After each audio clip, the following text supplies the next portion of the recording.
Poison Arrow, a Buddhist story. There is the Pali Canon Pali compilation, which collects texts attributed to Buddha. It contains various texts, including the Poison Arrow story. Buddha bergun sabirsis berkrensis kutvermek. Ikan bugikik en lado. Jenkadam alumdan sunraki oam hakan de sorduk sorularaber and insanit elmekistiyurdu. So one day the Buddha told him this story about a man who was injured by a poisoned arrow. The man in the story told his family, who wanted to help him and call a doctor, that he did not want help. The mortally wounded man demanded to know who attacked him before any doctor could help him. What was his purpose in doing this, and where did it come from? He wanted to know the height and strength of the attacking man, the color of his skin, the type of bow he used, and whether the string was made of hemp, silk or bamboo.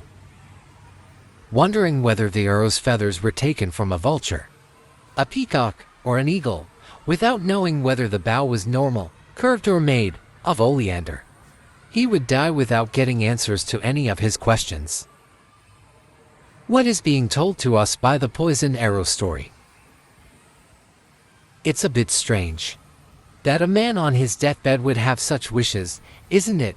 But on the other hand, aren't there situations in life where we find ourselves in the position of wounded warriors? We often unconsciously create questions on topics that are not really important and overlook the really important ones.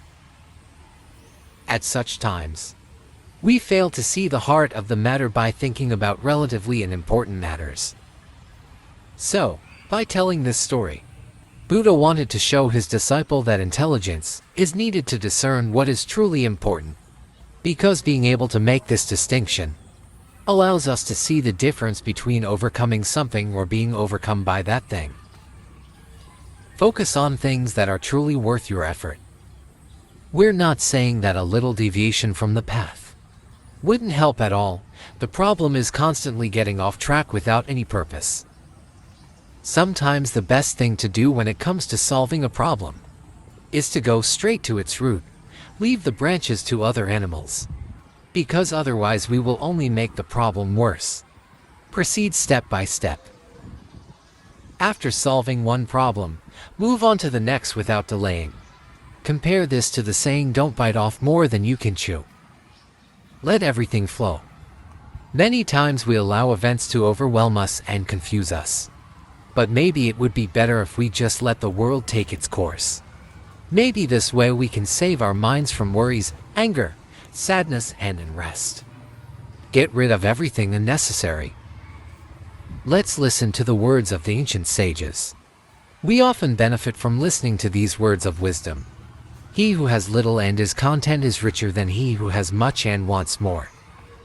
Sometimes we think we need to get things we don't have in order to be happy, but when you get used to living with only what you really need, your horizons will open and you will see that you are not actually missing much. We understand that the love of a loved one is more valuable than any unnecessary desires, extravagant and luxurious items. Leonardo da Vinci said, "Simplicity is true satisfaction." Buddha's Poison Arrow story is based on the same idea, to brilliant minds. There isn't much to add to that, is there? Now I leave you with the images of the temple. A lonely monk is currently meditating in the temple. It was a surprise to me too. Enjoy watching.